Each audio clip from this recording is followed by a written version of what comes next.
Great. Well done. Let's start. Okay, let's start with a riddle. You can ask this to your friends and your parents and see if anyone can get the answer correct. Let me tell you, the answer is a noun. It's an actual word in the English dictionary. Who can, I mean, it's pretty simple. I mean, it's literally what it says. So what is the answer? There's no numbers in the answer. Everything has to be spelled out. It's an ant riddle. So the answer has ant inside somewhere in the word. Is my ant cute, by the way? Do y'all like my ant? Yeah. How does your ant only have 4 legs? Well, because it's a drawing. It's artistic impression. Of course, there's not only 4 legs. My brother asked the same thing. So my brother came in my room. He was like, "Why does your ant only have 4 legs?" Well, then I told him it's a drawing. Then he told me, well, if you drew a spider at 4 legs, that's theoretically wrong. I mean, it's wrong, literally. So he said, it's not a spider, it's an ant, so it's fine. But anyways, who can tell me the answer? Literally, this is the literal answer. 5 ants plus 5 ants equals to... Decadent. I don't know. No. It's okay. The word is not very far off from the literal. It's quite literal. It's quite literal in the sense that, and by the way, I'll be doing a few ant riddle. So all my ant riddle from today, the answer will have the word ant at the back or somewhere. So that word has the word ant at the back. And it's literally, okay, let me give you 1 minute to think about it. 5 plus 5 equals? 10. Yes. So what's the answer? 10 what? 10 ants. Yes. But you don't pronounce it as Oh. 10 and you pronounce it at what? Tenant. 10. Yes, tenants. Very good. Give yourself a point, Emma. It's tenants. Even though literally it's 10 ants, but it's tenants. What does tenants mean? Someone who lives in someone else's house. And pays rent, right? So Yeah. if you are a landlord and then you have a spare room or something, you want someone else to live with you. And so, yes, they'll pay to live in your house. So that's a tenant. Yes, very good. So in plural, tenants. Well done. By the way, I wanted to ask you, what color pen do y'all want me to use? Actually, forgot to add this in this screen. But basically, I will show it to you. Wait, give me... Because some of the students, they have a preference. And so I decided to let y'all choose. What color pen do you want me to use? Pictures. Okay, let's see if it's this one. No. You know what? Let me open up just now the class. Just now's class T5. Okay, let me see if you can share. I mean, you can look at the screen. Ta-da! Stop share. Here you go. Can you see my screen? Yes. Yes. Okay, could you please choose a color? But we You can see. We Oh, you can't see can't- it. We can see Oh, okay, the wait. classroom rooms. Okay, here you go. Black. Black? You want black? What about Emma Watson? I only like the galaxy. The one I've been using is the rainbow. So you like galaxy. Okay, so for you, I'll use galaxy. For you, I'll use black. For today, thank you for letting me know your preferences. Let me open up today's slides. Okay. So are you back to seeing my ends? No? Can you all see my ends now? Yes. Yes. Okay, wait, give me a moment to paste this. Okay, great. So let me erase.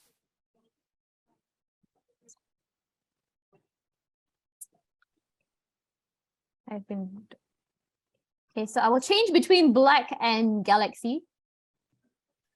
I like this PowerPoint because in Zoom, you don't have those colors. You only have these color options in Point. That's nice. Okay. So today we're going to do visual text. Wait, let me first change it to wait, what color? I shall use black now. Okay. Visual text for PSLE is how many questions? How many marks? Anybody? Have we done visual text in this class so far? No, right? No. Have we? No. Okay. Visual text is part of paper 2. Okay, visual means something you can see, right? So it'll be a poster or an advertisement, something that you can see a picture.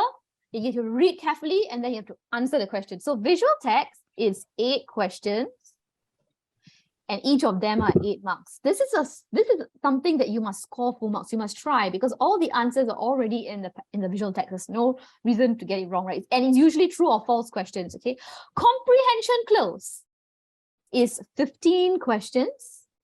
So it's going to be a cloze, which means it's a passage. There'll be 15 blanks. You're supposed to write the most appropriate word. This is where reading really helps. So you can fill in the words with the best answer. 15 questions, 15 marks.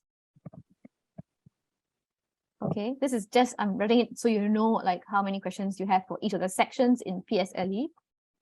And last but not least, situational writing is in paper 1. These two are in paper 2, the first two, but this one is in paper 1. Okay, paper 1, that is composition as well as situational writing, right? The whole entire paper for paper 1 is 1 hour, 15 minutes. So you want to keep at least 15 minutes maximum for situational writing, so that you have at least 40 minutes to write your composition. The remaining minutes is for you to plan.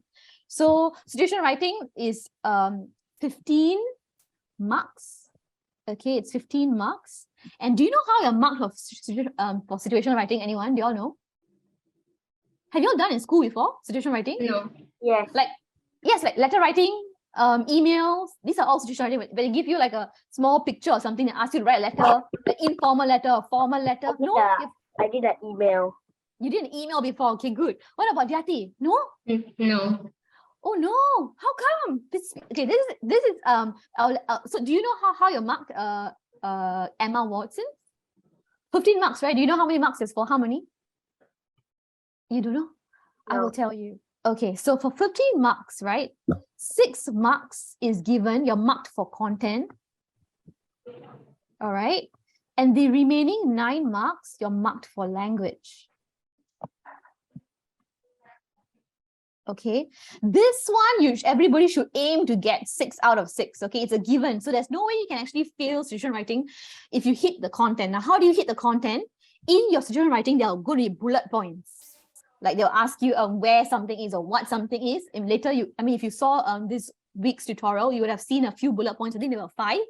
As long as you address every single bullet point that is given to you in your situational writing, right, you will get your 6 marks. And of course, if you don't go out of point, like if it's talking about writing to a friend, you go and write to a doctor, then obviously, yeah. But so you stay in the task and you address all the bullet points. This is already given in a plate to you, 6 marks. 9 marks here is when you are able to use words to show the examiner that you know that this is either an informal or a formal writing. Okay, do you know what's informal and formal? Anyone? Yes, what's informal and formal? It's like formal. It's like, example, I went to an interview.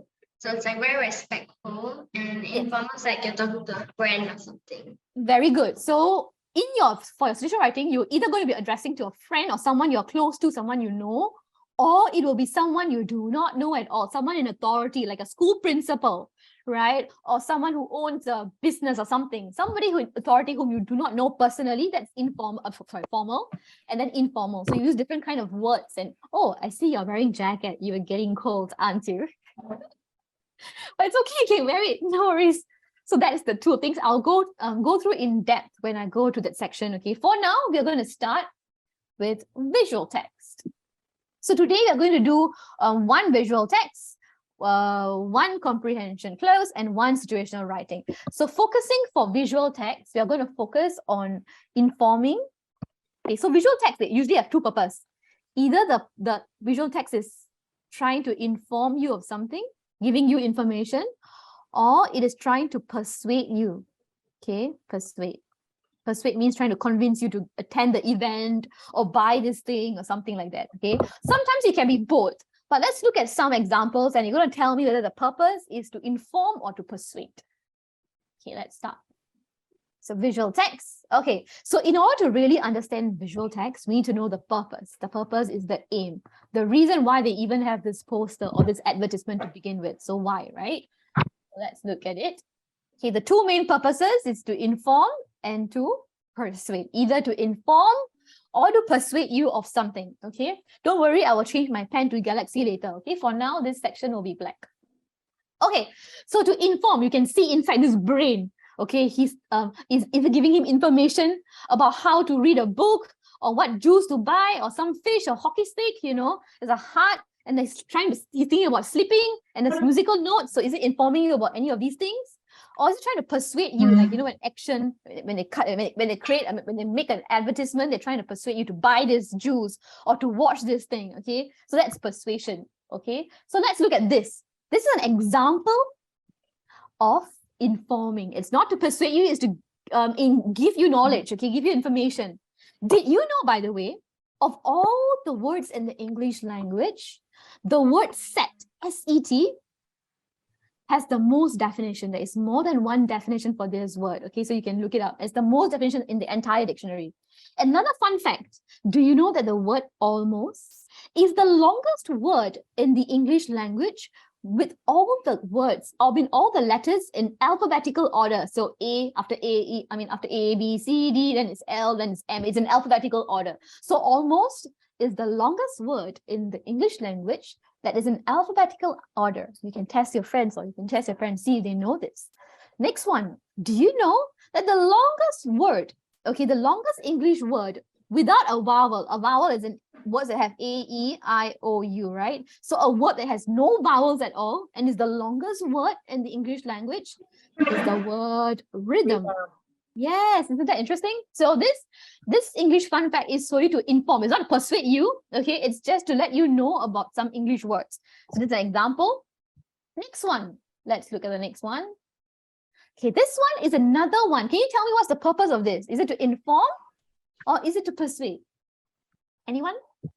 Inform. Very good. What is the clue? Because it's written 10 things to know about. Very good. No means information, right? Things they want you to know. So it's an information, right? So it's 10. What is digital footprint? Oh, yes, give yourself a point. What does digital footprint mean? Anyone knows? What is digital footprint? Digital footprint is basically, you know, when you surf the internet, sometimes they ask you for your name, a password, or your email address. They're trying to collect information, personal information about you. So always remember, whenever you go into a website, right, if the website link beside doesn't have a lock symbol, that if there's a lock symbol, you know that website is safe. If there is no lock symbol, you know something, they are trying to collect information from you. So whatever you actually type, they're actually gathering information, private information from you. That's how, you know, people's when they use their cards to pay online, they sometimes get hacked, right? And then they suddenly realize, oh, my bank used to have $10,000, now I have $1. Oh, my money gone where, right? So digital footprint is to be very careful, okay, to make sure that the internet, the websites that you're serving, they are safe, they're not collecting information from you, okay? And so that is what it is. So here there's 10 different ways that you can take note of so that you do not become a victim for people who are gaining your information. So yes, this is information. Very good. By the way, all your slides, if you noticed, whenever you go to your portal, when you go to the past lesson, right, those that's already over, you will see watch again, which means the entire video that's been recorded will be there. You will see something called class notes, where everything that I've written on the screen and also below the slide, when I type any notes for y'all, that will be in your class notes. So you can always download them. And then if you miss writing something, you can always look at that and download the PowerPoint slides, okay? And yeah, let's go. Okay, yes, so it's to inform you about digital footprints, 10 things to know, the word know. So good. Okay, now let's look at persuasion. This is an example of a poster that is here to persuade you. Persuade to do what? Anyone can tell me? What is this poster persuading to do? To not smoke. Very good. Give yourself a point. It's to quit smoking, right? So ask you. So if this is targeted to smokers, it's not for you and I. I mean, it's targeted for people who are heavy smokers. So they are telling you reasons why you should quit smoking, and if you can't, if you're addicted, what number to contact, right? So that is an example of persuasion. Good job. This one, who can tell me what is the purpose of this? Is it to persuade or to inform? Persuade. Who says E? Who says persuade? Okay, you. Emma, what about you? Inform. Okay, good try, Emma. But this is to persuade. Why? Because they want you to attend this. They want you to come, right? They clearly want you to come to this heritage park. They want you to come here because they have free games, right? They want you to reserve a ticket. They would like you to participate in this event. So usually whenever it's an event or a festival,